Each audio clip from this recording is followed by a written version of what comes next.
Hey y'all, welcome back to the HackShack. Well, it's still September, so that means it's still septandy. And I've got another thing I wanted to show you all. It's still with my MC-10 here, and that's this MCX-128. The MCX-128 is a project by Darren Atkinson, but he had opened things up to be produced by Ed Snyder, the same guy I got the composite mod from. Basically, it's a RAM expansion that plugs into the back port on the MC-10, and it also gives you an enhanced version of Basic called MCX Basic, which is also by Darren Atkinson. Now, as far as what all it enhances about Basic, I'll let you pause this if you want to see a quick summary of the differences.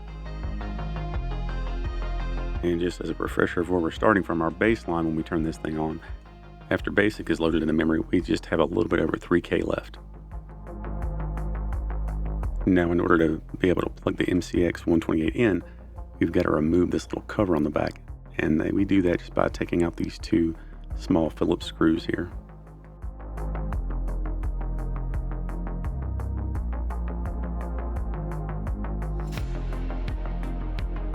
After the cover's removed, it's just a matter of plugging in the module and hooking things back up and powering it up.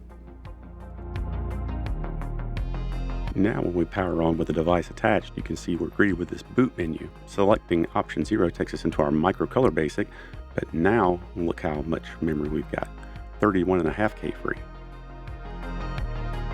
Selecting option 1 from the menu takes us into MCX Basic, and from there we've got about 28K free. Selecting option 2 from the menu takes us into our MCX Basic large configuration, and in that mode, we've got about 47K free, so quite a bit there.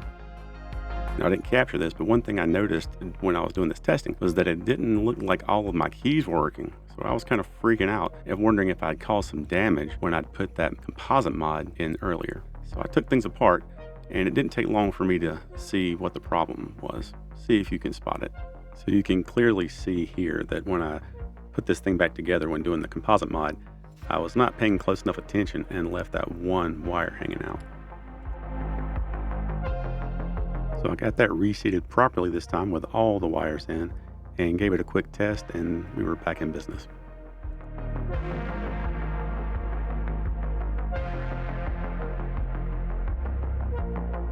The next thing I was really excited about trying out was using this pyDriveWire software in order to use the MC protocol to allow MCX Basic to actually pull and load and save files to and from a host computer just over the serial connection. There are serial cables you can buy pre-made that'll work perfectly for this, but I didn't have anything like that on hand. So I looked up the pinouts, found those, and then I gathered up some stuff you can see here and went to town with a little bit of scrap of Cat 5.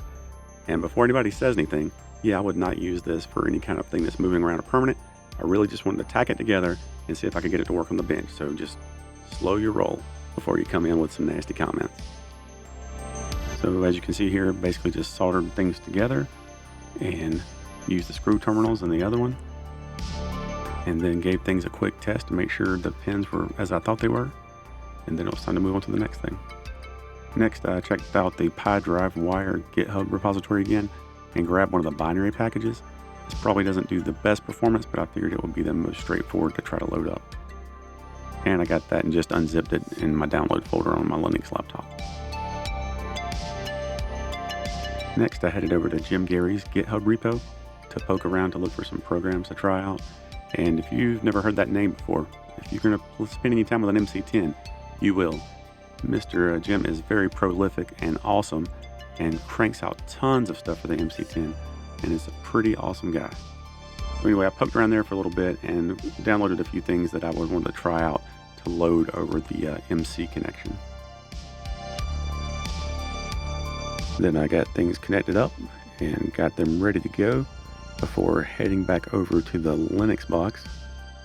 With this quick and dirty testing, you can see right here where I just dropped some C10 files right into the same directory with the pydrive executable. And here's the command I used to start it up, basically supplying the serial port and setting a speed of 38,400, which is what it says to do for the MC-10. Gave it my sudo password, and then it was ready to listen for connections. Back on the MC-10, I issued the dir command, and then I was greeted with the results of the contents of my actual directory on the Linux machine. I then loaded up Breakout to give it a try and had some interesting results. The program loaded up and everything okay, but the controls were not quite right.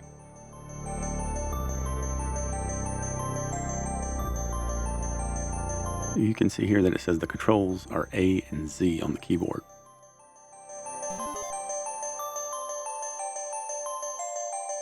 And as soon as things get started up here, you see the thing just goes straight to the top, and you might see it flutter around, but no matter what A and Z I press, it is not really moving. It's very inconsistent. So it's like I didn't have any control. And that ended up being the case with several things. And I thought maybe something was wrong with the machine, but then I remembered, all the keys work in Basic itself. So then I finally poked around on the MC-10 Facebook group archives, and that's actually a great resource. I know a lot of folks aren't fans of Facebook, but there's a great group of MC-10 enthusiasts in there, so don't overlook it just because you don't like Facebook. It might be worth checking out. In there, I found this, which seems to explain the exact issue. Here you can see where Jim is explaining that the key pulling peak for the MCX, or microcolor extended basic, is 383 instead of the regular being 17023. So that is why when programs are scanning for keyboard input, they're not working right in MCX. That explained the problem I was having. And you can see even here, or in this same thread, he actually did some tweaks to this one program and got it working in MCX. And I also noticed in his actual repo, these are several MCX type software titles. So it's a whole thing making those things compatible.